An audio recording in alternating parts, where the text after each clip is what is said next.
போதி வணக்கம். ஜோதிடம் சார்ந்த பல குறிப்புகள் நம்முடைய நேயர்களுக்கு பயன்படக்கூடிய பல குறிப்புகள் நாம் பேசிகிட்டே வரோம்.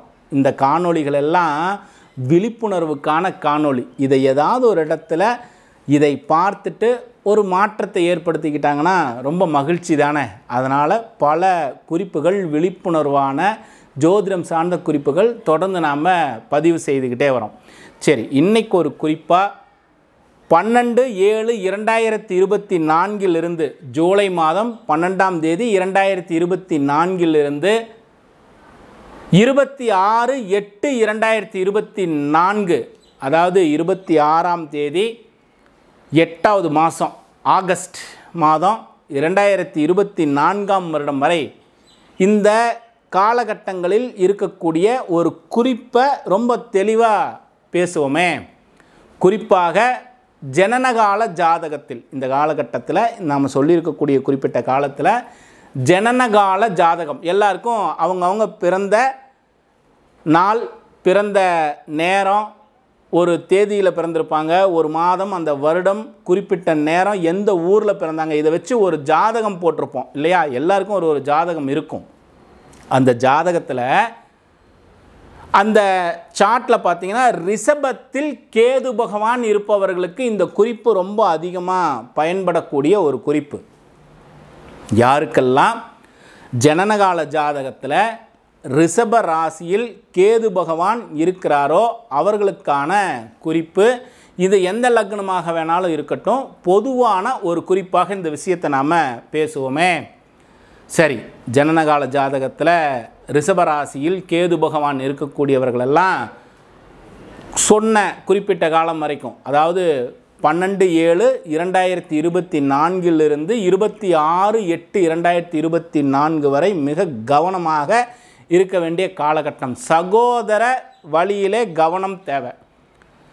இரத்த வழி உறவுகள்கிட்ட ரொம்ப நிதானமான பேச்சு இருக்கணும். நமக்கு ரொம்ப நிதானமாக இருக்கணும். நிதானமாக எல்லாருக்கிட்டையும் ரொம்ப கவனமாக பழக வேண்டிய காலகட்டம். உடன் பிறந்தவர்களுக்கு இது கொஞ்சம் கருத்து வேறுபாடுகளை ஏற்படுத்தும். நமக்கும் உடன் பிறந்தவர்களுக்கும் ஒரு கருத்து வேறுபாடை ஏற்படுத்தக்கூடிய காலமாக இருக்கனால மிக கவனமாக இருக்க வேண்டியது அவசியம் இந்த குறிப்பிட்ட காலம் வரைக்கும். அதிலும் சட்ட சிக்கல்கள் ஏற்படக்கூடிய காலமாக இருக்குது. தேவையில்லாத பிரச்சனைகள் சகோதர வழியில் மட்டுமல்ல, இடம், சொத்து இதெல்லாம் சம்பந்தப்பட்ட விஷயத்தில் தேவையில்லாத சட்ட பிரச்சனைகள் ஏற்படக்கூடிய வாய்ப்புகள் உண்டு. குறிப்பாக ஏதாவது ஒரு இடம் வாங்குகிறோம் அப்படின்னா அது வில்லங்கம் இருக்கிற இடமா இருந்தால் தயவு செஞ்சு அதெல்லாம் வாங்க வேண்டாம். யார் யாருக்கெல்லாம் ரிஷபத்தில் கேது இருக்கோ இந்த காலகட்டங்களில் ரொம்ப கவனமாக இருக்க வேண்டியது அவசியம். இந்த குறிப்பிட்ட நாட்கள் வரைக்கும் ஏதாவது இடம், சொத்து விஷயத்தில் தலையிடாமல் இருந்துட்டால் இன்னும் சிறப்பு தான்.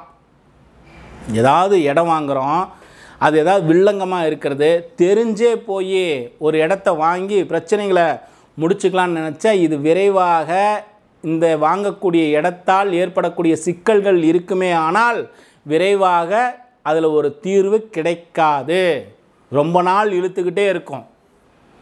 இந்த காலகட்டத்தில் வாங்கக்கூடியது நம்ம யதார்த்தமாக இந்த காலகட்டங்களில் ஏதாவது சிக்கல் இருக்குது, ஆனால் சரி பண்ணிக்கலாம், எல்லாத்தையும் சமாதானப்படுத்திக்கலான்னு உறவினர்கள்ட்டையோ அல்லது இரத்த வழி உறவுகள்கிட்டையோ இல்லை மூன்றாவது ஆள்கிட்டையோ ஒரு சொத்தே வாங்கினாலும் ரொம்ப நிதானமாக கவனமாக செயல்பட வேண்டிய காலம். இல்லைன்னா இது ஒரு மிகப்பெரிய பிரச்சனையை தான் கொண்டு வந்து விடும்.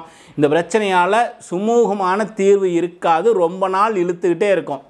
உடனடியாக இதில் உங்களுக்கு ஒரு தீர்வு கிடைக்காத காலகட்டம். ஆகையினால் சொத்து சம்பந்தப்பட்ட விஷயத்துலையும் சகோதர வழியிலையும் ரொம்ப கவனமாக இருக்கணும். தேவையில்லாத சட்ட பிரச்சனைகள் வரக்கூடிய விஷயத்தையெல்லாம் இந்த காலகட்டங்களில் நாம் எடுக்கக்கூடாது. இதில் ரொம்ப கவனமாக இருக்கணும். குறிப்பாக ரிஷபராசியில் கேது இருக்கக்கூடிய பெண்களுடைய ஜாதகத்திலையும் இந்த மாதிரி அமைப்பு இருக்கும் இல்லையா.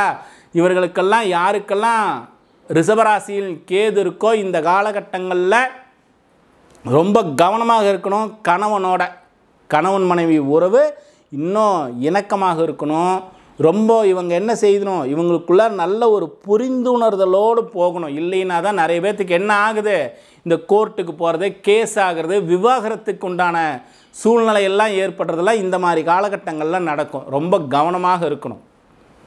கேது பகவான் ரிஷபத்தில் இருக்கக்கூடிய பெண்கள் இன்னும் அதிகமாக கவனமாக இருக்க வேண்டிய விஷயம், அவர்களுடைய கணவனோடு இணக்கமாக இருக்க வேண்டியது அவசியம். பல குறிப்புகள் இருக்குது. இந்த ஜோதிடத்தை சரியாக பயன்படுத்திக்கிட்டால் நிச்சயம் நாளும் ஒரு விழிப்புணர்வான விஷயங்களை நாம் தேடி போயிட்டே இருக்க முடியுங்கிறதுக்காக தான் பல பதிவுகள் இந்த மாதிரி சொல்லிக்கிட்டே வரோம். நிறைய விஷயங்களை இன்னும் வரக்கூடிய காலங்களில் ஆய்வு செய்வோம். நிறைய விஷயங்களை இன்னும் நம்ம கலந்துக்குவோம். இந்த காலகட்டங்களில் சொல்லியிருக்கக்கூடிய குறிப்பை சரியாக பயன்படுத்துங்கள். ஆண்கள் சகோதர வழியிலே கவனமாக இருப்பதும், சட்ட சிக்கல்கள் ஏற்படாமல் இருப்பதும், சொத்து சார்ந்த விஷயத்தில் கவனமாக இருக்க வேண்டியதும் அவசியம். பெண்கள் கணவனோடு இணக்கமாக செல்ல வேண்டிய காலகட்டம். பிரிவு ஏற்பட்டது, சண்டை ஏற்பட்டது, விவாகரத்து ஏற்பட்டதெல்லாம் ஏற்படக்கூடிய காலமாக இருக்கிறனால கவனமாக இருக்க வேண்டியது ரொம்ப அவசியம். சரி, இன்றைக்கு ஒரு குறிப்பாக ஒரு விஷயத்தை பேசுவோமே. நம்முடைய போதி மையத்தில் படிக்கக்கூடிய மாணவர்களுக்கு இந்த பிரசன்னம்னு சொல்கிறோம். 108 சோழிகளை கொண்டு பிரசன்னம், தாம்பூல பிரசன்னம், அதே போல் சொர்ண பிரசன்னம், இதெல்லாம் பாடத்திட்டமாக நடத்திக்கிட்டே வரோம். இதிலும் குறிப்பாக தியான பயிற்சி, சுவாச பயிற்சியோடு சேர்த்து தசமகா வித்யா பாடத்திட்டத்தையும் இணைச்சிருக்கோம். விருப்பம் இருக்கிறவங்க எங்களோடு தொடர்பு கொள்ளலாம். கீழே டிஸ்கிரிப்ஷனில் நம்முடைய போதி மையத்தினுடைய வெப்சைட் அட்ரஸ் கொடுத்துருக்கேன், செக் பண்ணுங்கள்.